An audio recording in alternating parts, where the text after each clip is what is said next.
I didn't plan to die at an auction. Too public, too undignified. But the champagne flute trembled in my hand, and the gilded ballroom of the Obsidian tilted like a ship taking water.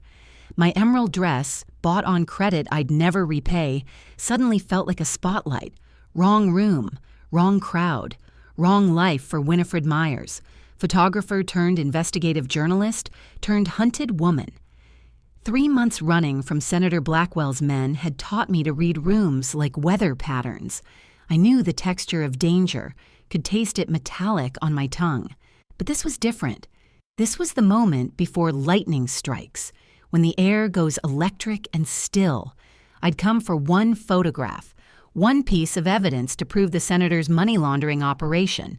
Instead, I'd stumbled into a private negotiation between men who made senators look like altar boys. The Korean man in the corner had eyes like black ice. Dong-Hyun, they'd whispered. The Dragon of Los Angeles. He was staring at me. Not at my camera, at me, and behind me, near the service entrance, I caught the reflection in a champagne tower. Senator Blackwell's security detail, the ones who'd already killed my editor. I was trapped between monsters. If you're already feeling the tension here, subscribe now. Don't wait until you're deep in the story and too shaken to remember. And if you refuse, go to the comments and explain why you're letting this channel work so hard without your support.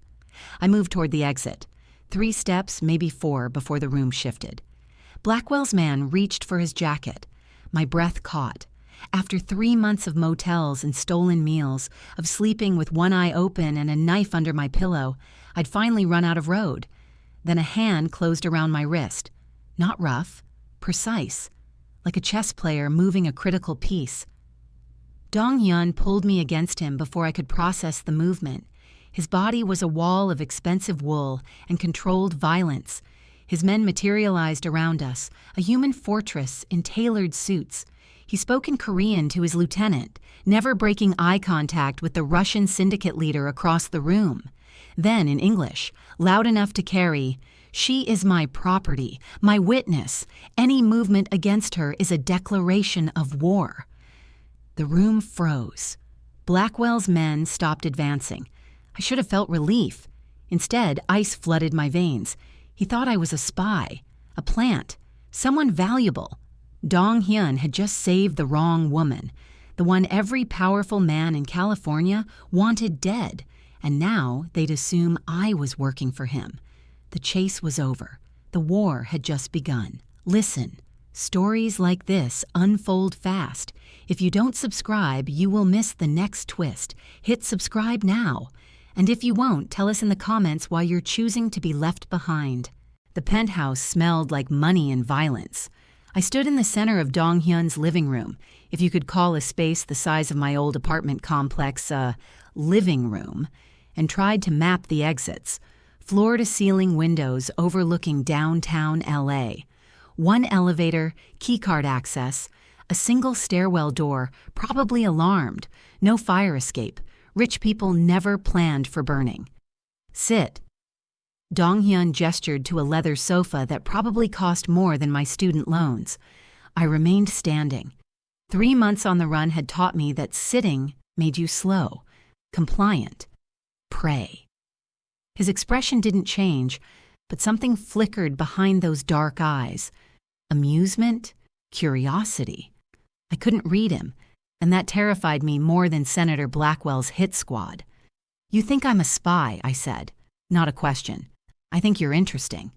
He poured amber liquid into 2 crystal glasses, his movements precise, practiced. Corporate espionage is a competitive field. Your execution was flawed, but your timing was exceptional. "I'm not a photographer." He set one glass on the table between us. "Winnifred Meyers graduated UCLA with honors, sold work to the Times, the Post. 3 months ago, you disappeared." He took a sip, watching me over the rim. The same week, Senator David Blackwell's chief of staff died in a car accident. That wasn't an accident. My heart slammed against my ribs. He'd done his homework. Fast. "I found his money," I said quietly. Offshore accounts, shell companies, laundering operation running through 12 states. My editor was going to publish, and now your editor is dead. Dong-Hyun's voice was flat, factual, along with 2 other journalists who touched that story. You ran, smart. Then you know I'm not working for anyone, I'm just trying to survive. You were. He set down his glass with a soft click. Past tense. Now you're mine. The words hung in the air like smoke. I'm not anyone's. My voice came out steadier than I felt. You made a mistake at the auction. Tell Blackwell's people I'm not with you. Let me disappear. No. Just that. No explanation, no negotiation. The word dropped like a guillotine blade. I moved toward the elevator. Didn't run. Running triggered predator instincts, just walked with purpose, my hand reaching for the call button. He was there before I could touch it. Not rushing, simply there, his body blocking the exit with casual authority. You don't understand your value, he said softly. Blackwell's men saw me claim you. If I release you now, I look weak. Weak men die in my business. You die faster. So I'm your hostage. You're my protection. His hand caught my wrist, the same precise grip from the auction. His thumb pressed against my racing pulse. My public consort. The woman I deemed worthy of war. That story is written now. We can't unwrite it. This is insane. This is survival. His grip tightened fractionally, not painful but inescapable. Blackwell wants you silenced. My enemies want to exploit any perceived weakness. Together, we're a threat they must respect. Separated, we're both targets. I wanted to spit in his face, wanted to fight, scream, prove I wasn't some damsel who needed his protection. But 3 months of running had taught me cold arithmetic. He was right. Blackwell's men had seen the claim. They'd reported it. I wasn't just a loose end anymore. I was a strategic asset belonging to their enemy. Your protection is my prison, I said, the words bitter on my tongue. Something almost like respect crossed his features. Yes, and your freedom is my death.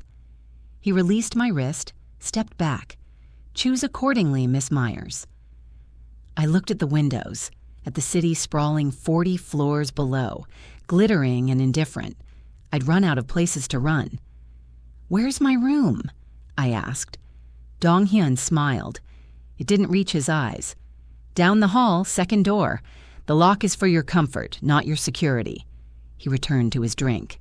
Don't try the windows. The fall won't kill you fast enough. When you're this deep in danger, you want protection. So protect this channel too. Subscribe now.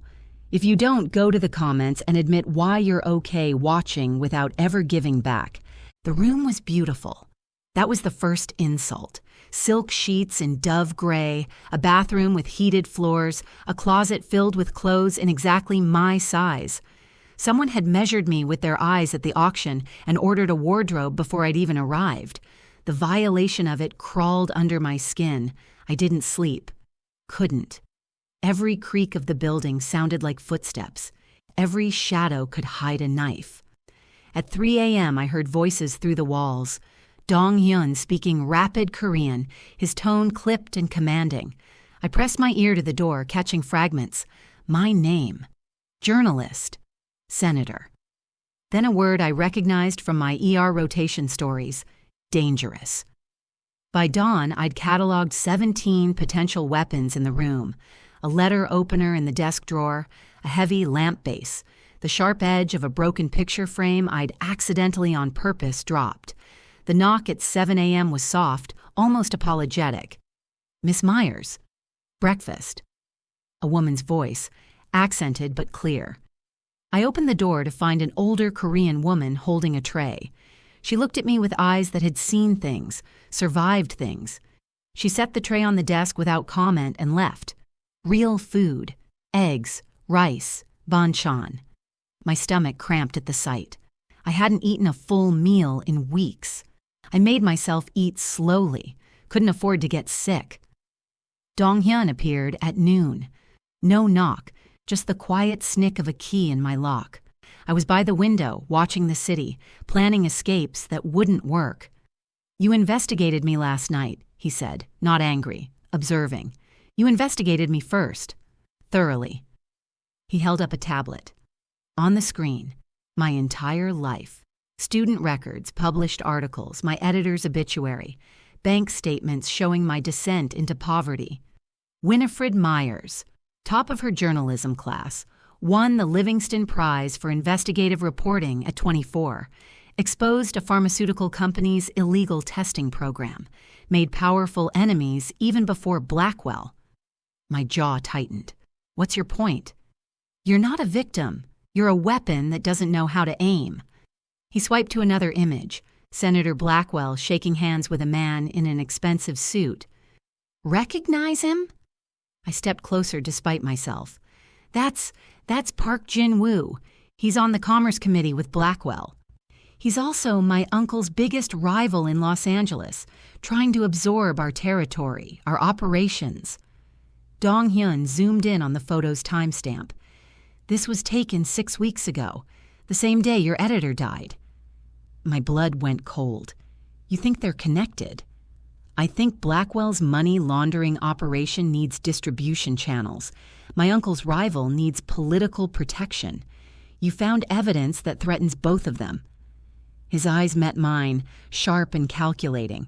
"You weren't just a journalist exposing corruption. You were a threat to an alliance neither of us knew existed." The pieces fell into place with sickening clarity. I'd thought I was hunting a corrupt senator.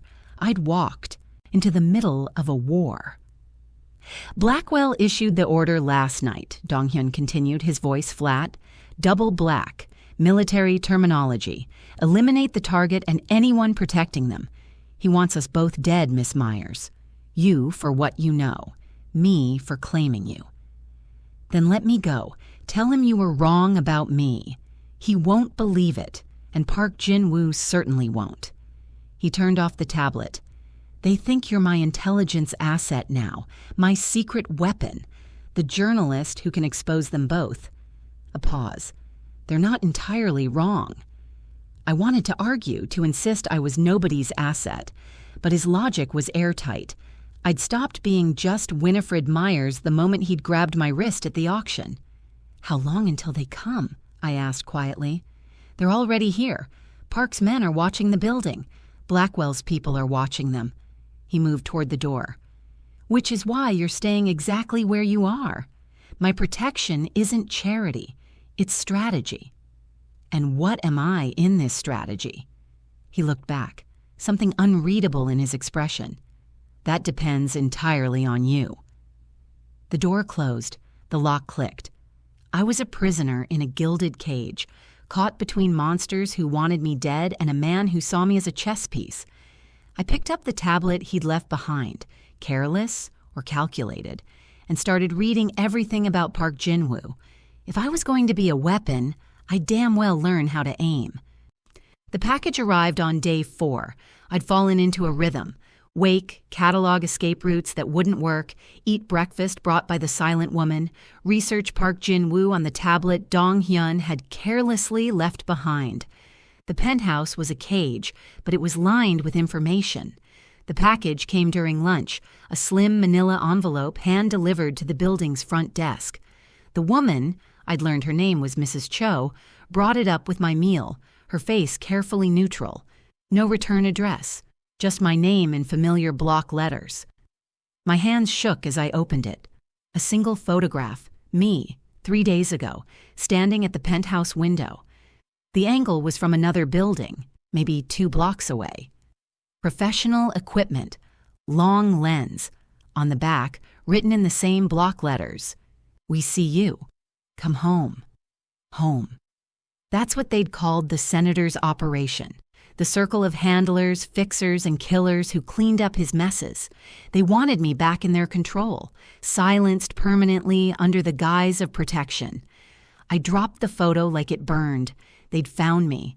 Not just the building, my exact floor, my exact window.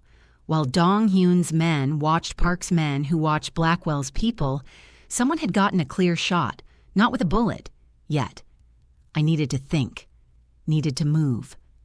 The penthouse suddenly felt suffocating, the walls pressing in. I grabbed the tablet and Dong-Hyun's discarded suit jacket from the back of a chair. He'd left it after our last tense conversation, and walked out of my room. The penthouse had an office. I'd seen Dong-Hyun disappear into it every evening. The door was closed but not locked.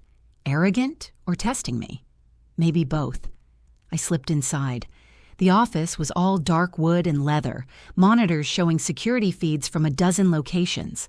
Files stacked neatly on the desk, a laptop, closed but not password protected when I opened it. He'd left it open on purpose. Had to be. I scrolled through folders, financial records, shipping manifests, personnel files, the legitimate face of his family's import business. Then I found the subfolder, Blackwell Investigation. My breath caught. Dong-Hyun had been tracking the senator for months, long before I'd stumbled into that auction, bank transfers, property records, meeting schedules. He'd been building a case, mapping the same network I'd exposed. Then I found the smoking gun buried 3 folders deep, a shipping manifest from Park Jin-woo's logistics company, destination, a Blackwell-owned warehouse in San Pedro, contents listed as automotive parts. But the container number matched one flagged in my original investigation, the one my editor had died for. They weren't just political allies, they were business partners. Park provided the distribution network through his legitimate shipping company. Blackwell provided political cover and offshore banking. The money I'd traced wasn't just laundered, it was funding something bigger. I photographed the screen with the tablet's camera, my hands steadier now. This was what I knew how to do. Follow the thread, find the proof. Find something interesting? I spun around. Dong-Hyun stood in the doorway perfectly still, perfectly calm. How long had he been watching? They found me. I held up the photograph from the envelope. Blackwell's people. They're closer than you think. He took the photo, studied it with those unreadable eyes. His jaw tightened fractionally. When did this arrive? An hour ago. And instead of telling me, you broke into my office. Not a question, an observation. You left the door unlocked, the laptop open. I gestured at the screen. You wanted me to find this. The connection between Park and Blackwell, the shipping manifests. Something flickered across his face. Respect, maybe, or satisfaction at a hypothesis confirmed. You're smarter than I estimated, he said quietly. Dangerous combination, intelligence and desperation. We have the same enemy, I said. That manifest proves it. They're not just after me, and they're not just encroaching on your territory. They're building something that threatens us both. He moved closer, taking the tablet from my hands, scrolled through the photos I'd taken. You should have stayed in your room. You knew I wouldn't. Yes. He looked at me then, really looked, like he was seeing past the scared journalist to something else underneath. Tell me, Miss Meyers, if you had this evidence, what would you do with it? Burn their entire operation to the ground. His smile was sharp as broken glass. Good answer. The explosion should have killed us both. It happened at 2 a.m., 5 days into my captivity. I was awake, always awake, when the windows rattled and the building shook. Not the penthouse. Lower. Maybe 10th floor. Dong-Hyun was at my door in seconds, suited despite the hour. He never seemed to sleep either. Stay here. He was already moving toward the stairwell. I followed anyway. Miss Meyers. Someone just tried to kill us. I'm not staying in a target zone. I grabbed the tablet from my room, and I know what they're after. His men were already mobilizing, the stairwell filled with controlled chaos, guards, weapons, the sharp efficiency of people trained for war.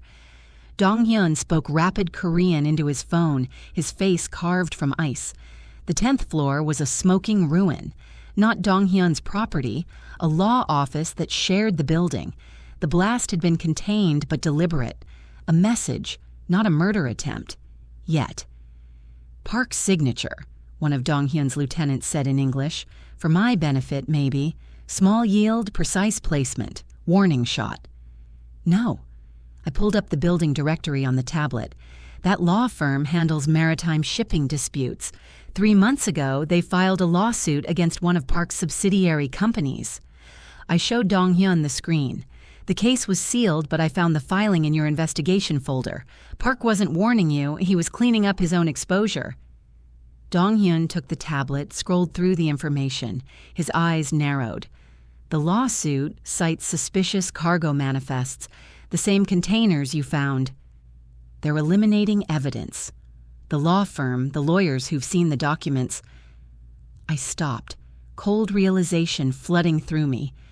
They're going to hit everyone who touched that investigation, including you. Dong-Hyun's voice was flat. And by extension, me. We stood in the wreckage, smoke curling around us, and I saw the exact moment his calculation shifted. I wasn't a liability anymore. I was the only person who understood the full scope of what Blackwell and Park were hiding. I need to see everything, I said. All of it. Your files, your intelligence, your business records. If we're both targets, I need to know the complete picture. That information could destroy my family. That information could save both our lives. I met his eyes, refusing to look away. You said I'm a weapon that doesn't know how to aim. Teach me, or we both die ignorant. The silence stretched between us, broken only by the crackle of small fires and the distant wail of sirens. Then Dong-Hyun did something I never expected. He handed me back the tablet. Follow me. His private office was different from the main one, smaller, more secure. The walls were lined with filing cabinets and hard drives, no windows, one way in, one way out. My uncle built this empire over 40 years, Dong-Hyun said, unlocking a safe. Legitimate business, illegitimate. Leverage. We exist in the spaces between laws. He pulled out folders, spread them across the desk. Park wants what we have. Blackwell provides the political protection Park needs to take it. I opened the first folder. Shipping routes, financial transfers, coded communications. A criminal enterprise, yes, but meticulously documented. You keep records of everything. My father taught me that information is power. Secrets are weapons. He opened another file. These are Park's operations. We've been tracking him for 2 years. I cross-referenced it with my own investigation on the tablet, the pieces finally clicking into place. The money isn't just being laundered. It's being used to buy Park's operations. Blackwell is financing a hostile takeover of your family's business, using our own distribution networks against us. Dong-Hyun's voice was cold with controlled fury. Park provides the infrastructure. Blackwell provides the capital. And you... I found the paper trail that proves it all. I looked up from the documents. That's why they want me dead. I'm not just a witness. I'm the connection between their political crimes and their organized crime. And I claimed you publicly. Something like respect entered his voice, making you simultaneously my greatest liability and my most valuable asset. So what do we do? He studied me for a long moment. Then he pulled out a chair. We work together. You have the journalist's mind that sees patterns. I have the resources to act on them. Separately, we're targets. Together, we're a threat they have to respect, I finished, or eliminate with extreme prejudice. He sat across from me, the desk between us suddenly feeling less like a barrier and more like a war room table. This won't be safe, Miss Meyers. The moment we move against them, they'll come with everything. I thought about 3 months of running, of my editor's funeral I couldn't attend, of sleeping in subway tunnels and selling my blood to survive. I stopped being safe the day I found those offshore accounts, I said. Now I want justice. Dong-Hyun smiled. It reached his eyes this time. Then let's burn their empire down. For the first time since the auction, I smiled back. The office became mine by the 3rd day. Not his private sanctum, That remained locked except when we worked together, but the main office with the monitors and files. Dong-Hyun's men stopped looking surprised when I walked past them. Mrs. Cho brought coffee without being asked. The silent Korean woman who'd terrified me now nodded in greeting. I had a desk, a secure laptop, access to databases that would make the FBI weep with envy. "You've made yourself at home," Dong-Hyun observed, finding me buried in shipping manifests at midnight. "You gave me the keys to the kingdom. I'm using them." I highlighted another discrepancy. Park's been moving phantom shipments for 6 months, containers that exist on paper but never actually arrive. The cargo fees get paid to shell companies, owned by Blackwell. He leaned over my shoulder, close enough that I caught his scent.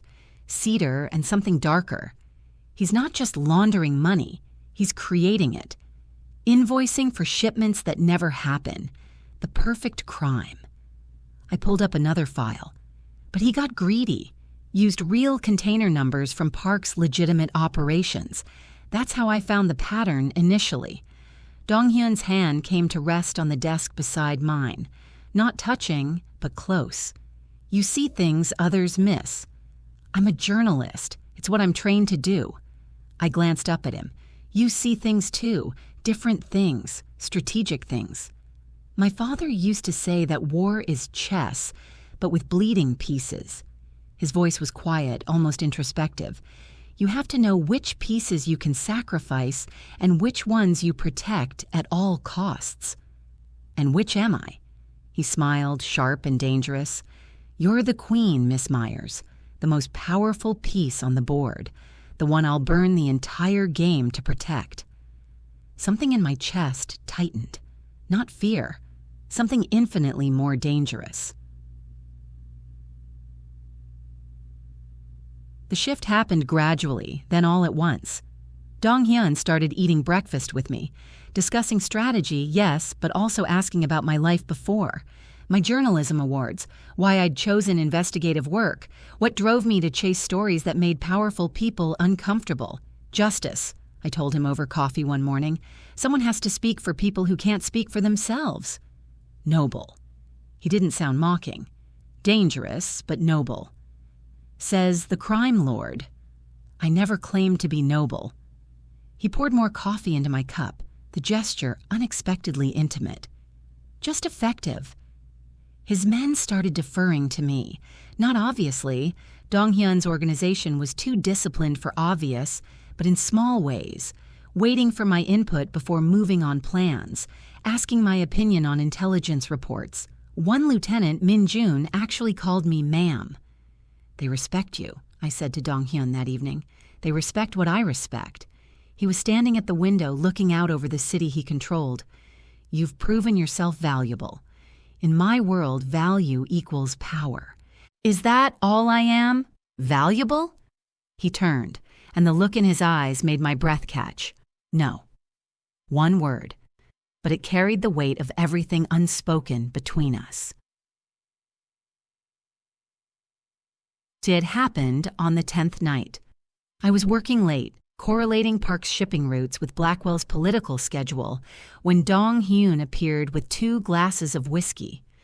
You need to sleep, he said. I need to find the connection between Winnifred. My name in his mouth stopped me cold. He never used my first name. Sleep. I took the glass. Our fingers brushed. Neither of us pulled away. This is dangerous, I said quietly. Not talking about Blackwell or Park. Everything about this is dangerous. He moved closer, his free hand coming up to cup my jaw. His thumb traced the line of my cheekbone. You terrify me more than any rival syndicate. Because I'm valuable? Because you make me want things I'd convinced myself I'd never have. His voice dropped to barely a whisper. Safety. Trust. Someone who sees all the darkness and doesn't run. I should have pulled away, should have maintained professional distance, should have remembered he'd kidnapped me, claimed me, trapped me in this gilded cage. Instead, I leaned into his touch. I'm still angry at you. Good. His lips curved. Anger means you're alive, means you fight. His thumb brushed my lower lip. "I wouldn't want you any other way." The kiss, when it came, tasted like whiskey and war, like a promise and a threat wrapped into one. His hand tangled in my hair, pulling me closer, and I went willingly into the arms of the man who'd saved me by making me his prisoner. When we finally broke apart, his forehead rested against mine. "This changes nothing strategically," he murmured. "Liar." "This changes everything," he admitted, "and that terrifies me most of all." I smiled against his mouth. "Good. Now you know how I've felt since the auction." He laughed, low and genuine, and pulled me back in. Outside, our enemies were circling. Inside, something far more dangerous than strategy was taking root. The plan came together like a loaded gun. "We exposed them both simultaneously," I said, spreading documents across the war room table. 2 weeks of analysis, cross-referencing, and strategic planning. Hit Blackwell's political legitimacy while dismantling Park's operational infrastructure. Dong-Hyun's inner circle sat around the table. Min-Jun, his head of security. Yoon, his financial strategist. 2 others whose names I'd learned meant enforcer and problem solver in the polite language of organized crime. And me, the journalist who'd become something else entirely. "The phantom shipping scheme is the key," I continued, pulling up financial records on the monitor. "Park invoices for containers that never exist. Blackwell's shell companies pay. The money gets laundered through legitimate banks, then funneled into Park's war chest to take over your territory." "We've known Park was expanding aggressively," Min-Jun said in careful English. "We didn't know Blackwell was financing it." "Because they're careful. The paper trail is buried under 6 layers of corporate entities." I highlighted the connections I'd mapped. "But it all flows through one central account. Here." I zoomed in. "A Hong Kong bank, registered to a company called Pacific Meridian Holdings." Dong-Hyun leaned forward, his eyes sharp. "Who owns it?" "On paper, a Cayman Islands trust. In reality?" I pulled up a photo. Jessica Hartman, Blackwell's chief of staff, the woman who replaced my editor after he died.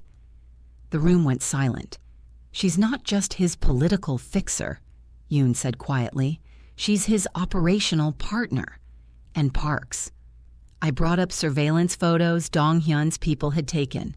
Hartman meeting with Park's lieutenants, Hartman at Blackwell's offshore properties. "She's the bridge. She coordinates everything. If we take her down..." "The entire structure collapses," Dong-Hyun finished. His hand found mine under the table, a brief squeeze of approval. "But she's untouchable. Political immunity, federal protection." "Not if we make her radioactive." I smiled, cold and calculated. I'd learned that smile from him. "We arrange a very public meeting, neutral ground, high society event, where deals get made and empires shift. We invite everyone who matters." "A trap," Min-Jun said. "An ambush," I corrected. "We position ourselves as legitimate. Dong-Hyun as the respectable businessman whose family has operated in Los Angeles for generations. Me as his partner." I glanced at Dong-Hyun, in business and otherwise. His expression revealed nothing, but his fingers tightened on mine. "We leak information about a major deal," I continued. "Something Park can't ignore, something Blackwell needs to control. We make them come to us, together, in public." "And then?" Yoon asked. "Then we burn them with their own evidence." I pulled up the final document. "I've spent 2 weeks building an airtight case. Every transaction, every phantom shipment, every laundered dollar, all of it traced back to Pacific Meridian Holdings and Jessica Hartman.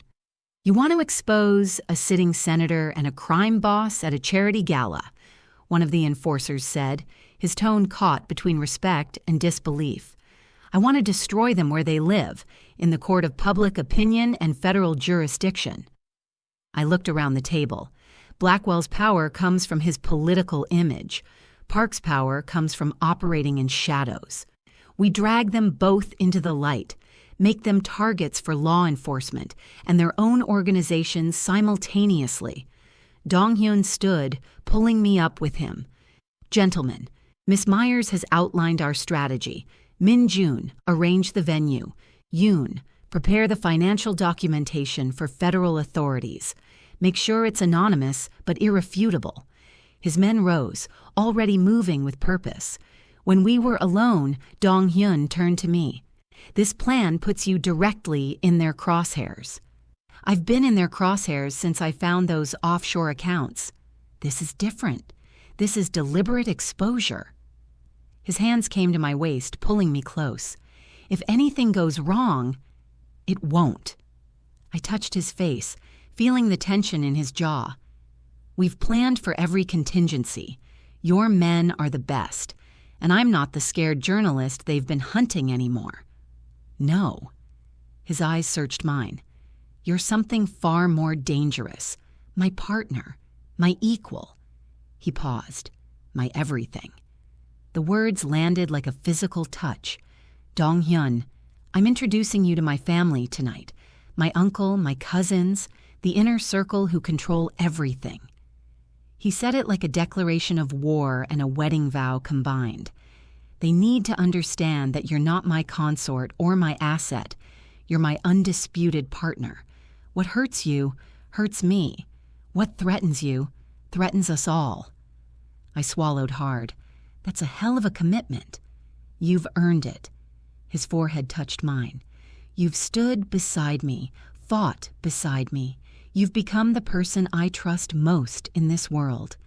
His voice dropped to a whisper. "And I am terrified of losing you." "Then we make sure they lose instead." He kissed me, fierce and claiming. When he pulled back, his eyes were cold steel. "Let's go to war, Winnifred." The celestial ballroom was a temple to wealth and power. Crystal chandeliers cast golden light over Los Angeles' elite. Politicians, business magnates, old money and new criminals dressed in tuxedos and designer gowns. The annual Pacific Rim Business Summit, where deals worth millions were sealed with handshakes and champagne. I stood at the entrance in my emerald dress, the same one from the auction, now pressed and perfect, and felt every eye turn toward me, toward us. Dong-Hyun's hand rested at the small of my back, possessive and protective. He wore a black tuxedo that made him look like he'd stepped out of some dark fairy tale, dangerous and beautiful and entirely mine. "Ready?" he murmured. They should be asking themselves that question. I smiled, sharp as broken glass. We entered together, not captor and captive, not crime lord and hostage, partners, equals, a united front that radiated power. The whispers started immediately. I caught fragments as we moved through the crowd. "That's her. The journalist claimed her at the Obsidian auction, standing with him like she owns the place."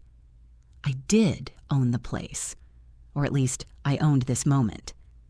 Dong-Hyun's uncle approached first, a small, elegant man in his 70s with eyes that had seen empires rise and fall.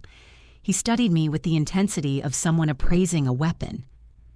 "Uncle," Dong-Hyun said in Korean, then switched to English, "this is Winnifred Meyers, my partner." The old man's eyes flickered with something, approval, calculation. "The journalist who found what we've been looking for." He extended his hand. "You honor our family, Miss Meyers." I shook his hand, firm and confident. "The honor is mine, sir." Around us, Dong-Hyun's family closed ranks. Cousins, lieutenants, the inner circle. Not hostile, protective. I was being absorbed into something ancient and dangerous, and for the first time in 3 months, I didn't feel alone. Then the atmosphere changed. Park Jin-woo entered from the north entrance, his entourage cutting through the crowd like a blade. 50s, silver hair, a smile that never reached his eyes. He saw us immediately, saw me. His expression flickered, surprise, calculation, hatred carefully masked. "He wasn't expecting you to be here publicly," Dong-Hyun said quietly. "Good. Let him wonder what else he doesn't know." Minutes later, Senator Blackwell arrived through the main entrance. Tall, silver-haired, radiating political charm. Jessica Hartman at his side, her eyes scanning the room with predatory efficiency. They saw us. Recognition, then fury, flickering across Hartman's carefully controlled face. "All the players are here," I murmured. "Then let's begin." Dong-Hyun signaled Min-Jun with a subtle gesture. The trap was elegant in its simplicity. We'd leaked information about a major shipping contract up for negotiation. Pacific Rim routes worth hundreds of millions. The kind of deal that would cement control over the entire West Coast. Operation. Park needed it to complete his takeover. Blackwell needed it to protect his money pipeline. And we'd positioned ourselves as the only brokers who could make it happen. We moved to the private alcove reserved for VIP negotiations, a section of the ballroom visible to the main floor but acoustically isolated, theater for an audience of Los Angeles' most powerful. Park approached first, flanked by 2 lieutenants. "Mr. SEO, I didn't expect to see you here tonight. Surprising, considering you've been trying to eliminate me for 6 months." Dong-Hyun's voice was pleasant, conversational, lethal. Park's smile strained. "Business competition, nothing personal." "Everything is personal." I stepped forward, drawing Park's attention, "especially when you blow up buildings to hide evidence." His eyes narrowed. "Miss Meyers, the journalist, I heard you'd become involved with Mr. SEO's operations." "I prefer partner." "But you know all about partnerships, don't you, Mr. Park?" I gestured to where Blackwell and Hartman were watching from across the room, some more secret than others. Park's jaw tightened. "Careful, Miss Meyers. You're playing in a dangerous world." "I've been living in it for 3 months. I know exactly how dangerous you are." I pulled a slim folder from my clutch, "which is why I documented everything." Before Park could respond, Blackwell and Hartman approached. The senator's political smile was firmly in place, but his eyes were ice. "Winnifred." He said my name like a curse. "We've been looking for you." "I know. I have the photographs to prove it." I held up my phone, showing the surveillance photo they'd sent. "You really should hire better people, Senator. Sending threats is amateur hour." Hartman's hand moved toward her purse. Min-Jun materialized behind her, his presence a silent warning. "Gentlemen, ladies." Dong-Hyun's voice cut through the tension. "I believe we all have business to discuss. Shall we be civilized about it?" Park and Blackwell exchanged glances. They were trapped in public, surrounded by witnesses, forced to play the game. "Of course," Blackwell said smoothly, "though I'm surprised to see you associating with wanted criminals, Mr. SEO." "Wanted?" I tilted my head. "By whom? The man who's been laundering money through phantom shipping containers, or the crime boss who's been paying for those containers with stolen political funds?" The words landed like grenades. Park's composure cracked. "You have no proof." "Pacific Meridian Holdings, Hong Kong account, 6 months of transactions, all flowing through Ms. Hartman's private trust." I looked directly at Jessica. "I have every receipt, every transfer, every phantom shipment." Hartman's face went pale. "This is slander," Blackwell said, but his voice lacked conviction. "This is justice," I corrected, "and it starts now." Dong-Hyun raised his hand. Across the ballroom, screens flickered to life, part of the venue's presentation system we'd quietly commandeered. Financial records, shipping manifests, bank transfers, all of it displayed for every power player in Los Angeles to see. The trap had just become an execution. Chaos erupted in slow motion. The screens displayed everything: bank records, shipping manifests, communications between Hartman, Park, and Blackwell, evidence that would end careers and start federal investigations. The ballroom filled with shocked murmurs, phones coming out to photograph the screens, power players realizing they were witnessing a public execution. Then Hartman made her move. "Now!" she screamed, dropping all pretense, not toward Dong-Hyun, toward me. 4 men materialized from the crowd, Blackwell's personal security dressed as waiters, guests, shadows. They'd been here all along, waiting. Park's lieutenants moved simultaneously, a coordinated strike meant to look like protective chaos. But they weren't protecting anyone. They were executing a kill order. On me.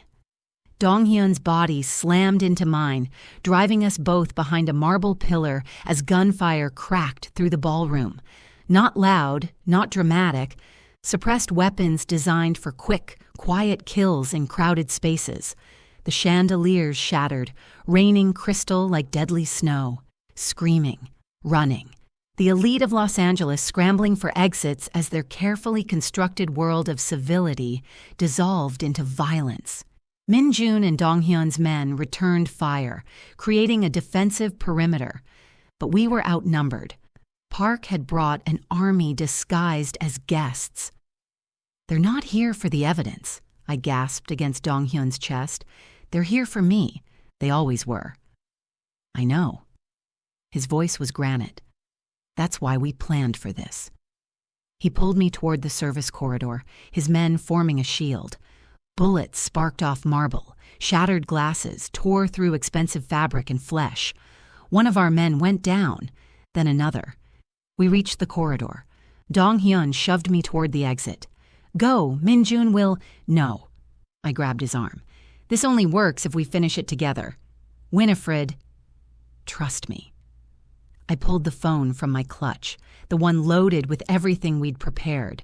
I planted evidence in their own communications. 3 hours ago, I sent emails from Hartman's account to Park's lieutenants. His eyes widened. What kind of emails? Ones that suggest Hartman was planning to betray Park, to cut a deal with federal prosecutors, to give up his entire operation to save Blackwell. I showed him the fabricated messages, perfect forgeries built from weeks of studying their communication patterns. And I sent the opposite to Blackwell's people, evidence that Park was planning to eliminate the senator and take over his political connections. Understanding flashed across Dong-Hyun's face. "You turned them against each other." "I made them see threats where there weren't any, made them paranoid, made them—" Gunfire erupted again, closer, but different, not aimed at us.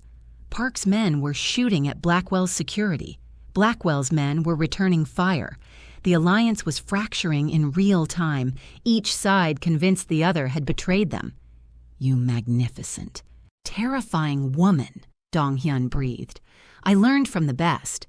I pulled up one more file, and I sent everything to the FBI anonymously, complete evidence packages to 3 different field offices. They're already en route. Sirens wailed in the distance, growing closer. "We need to move!" Min-jun appeared, blood on his shoulder but still standing. "Now!" We ran through the service corridors, the sounds of the firefight fading behind us. Park's voice screaming accusations at Hartman. Blackwell's men shouting about betrayal. The careful alliance dissolving into paranoid violence, exactly as I'd engineered it. Outside, the night air was sharp and clean. 3 black SUVs waited, engines running. Dong-Hyun's extraction plan executed perfectly, but before we reached them, a figure stepped from the shadows. Jessica Hartman, gun in hand, aimed directly at my chest. "You stupid girl," she hissed. "You think you've won? You've destroyed everything." "That was the point," I said calmly. "Jessica!" Blackwell's voice echoed from the building. "What the hell did you send to Park? He's trying to kill us." Hartman's eyes flickered with confusion. "I didn't send—" Understanding dawned. You forged everything." "I'm a journalist. Research is what I do." I took a step forward, except now I research for someone who can actually act on the information. "You're coming with me." Her finger tightened on the trigger. Insurance, leverage, something. Dong-Hyun moved, but I held up my hand. Stopped him. "You don't have any leverage, Jessica. The FBI has everything. Park's organization is turning on itself. Blackwell's political career ends tonight." I smiled, cold and final. You're not the hunter anymore. You're just another criminal about to be arrested. Red and blue lights flooded the parking lot. Federal vehicles moving fast. Hartman's hand shook. For a moment, I thought she'd shoot anyway. Spite, rage, the last desperate act of someone with nothing left to lose. Then Dong-Hyun's voice, quiet and lethal. "Drop it, or I drop you." She looked at him, at the gun he'd drawn with professional precision, at the men surrounding us, at the federal agents pouring from vehicles with weapons drawn. The gun clattered to the pavement. "Jessica Hartman, FBI, you're under arrest." Agents swarmed her, professional and efficient. Through the ballroom windows, I could see more agents flooding in, separating the combatants, securing the scene. Park was on his knees, hands behind his head. Blackwell was arguing with an agent, his political charm useless against federal authority. It was over. Dong-Hyun pulled me against him, his heart hammering against my back. "You risked everything." "I saved everything," I corrected, "including us." He turned me around, his hands framing my face. My brilliant, terrifying queen. I kissed him there, in the parking lot, with sirens wailing and our enemies being led away in handcuffs. Victory tasted like smoke, and justice. 3 weeks later, I stood at the penthouse windows watching the city wake up. Los Angeles looked different now, not because the skyline had changed, but because I had. The news played on mute behind me. Senator Blackwell's resignation, effective immediately. Federal charges, money laundering, conspiracy, racketeering. Park Jin-woo extradited to face RICO prosecution. Jessica Hartman pleading guilty in exchange for testimony against both men. Dominoes, falling exactly as we'd planned. "You're thinking too loud." Dong-Hyun's arms wrapped around me from behind, his chin resting on my shoulder. I can hear it from the bedroom. "I'm thinking about choices." I leaned back into him, solid and warm. 3 weeks ago, you gave me one. Freedom and anonymity, or this. And you chose this. His lips brushed my temple. Why? Because freedom without purpose is just another kind of prison. I turned in his arms, looking up at the man who'd saved me by claiming me. "You gave me something I'd been searching for my whole career, the power to actually change things, not just expose corruption, but dismantle it." "We dismantled it," he corrected. "Together." "Together," I agreed. Mrs. Cho appeared with breakfast, her expression warm now instead of neutral. "Good morning, Miss Meyers, Mr. SCO." She set the tray down, then paused. "The family gathering is at noon. Your presence is required." Not requested, required, because I wasn't a guest anymore. "We'll be there," I said. After she left, Dong-Hyun pulled me toward the table. "My uncle wants to formalize your position, make it official in front of the entire family council." "Official how? Partner, underboss, queen." He poured coffee with steady hands. "In our world, titles matter. They denote power, protection, hierarchy. You've earned the highest one I can give." My chest tightened. "I'm still the journalist who exposed corruption. Some of your family's operations exist in legal gray areas." "Which is why we're restructuring." He handed me the coffee. "Going legitimate where we can, being smarter where we can't. You've shown us how visibility can be a weapon instead of a liability. The family council agrees." "You discussed this with them?" "They demanded it." His smile was genuine. "You saved me. Saved our operations from Park's hostile takeover. Removed political threats that would have destroyed us within a year. They don't see you as the woman I claimed. They see you as the strategist who won a war." I sat, processing. "So what happens now?" "Now we build." He settled across from me, his expression serious. "Park's territory is in chaos, his operations fragmenting without leadership. Some of it will be absorbed by rivals. Some of it—" He paused. "We take what we need.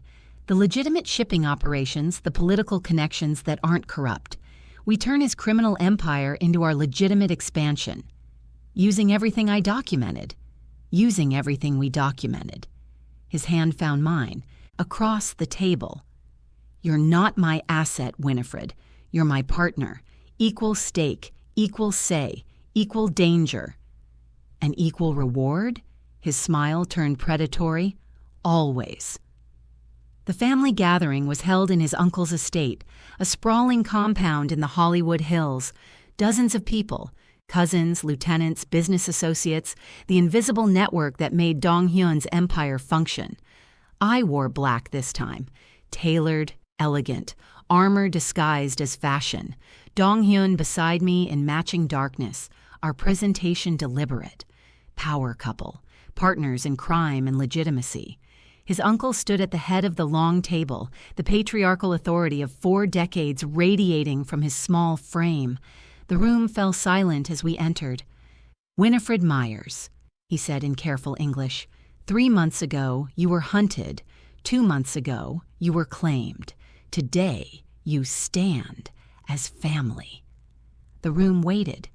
"You have proven yourself through intelligence, courage, and loyalty.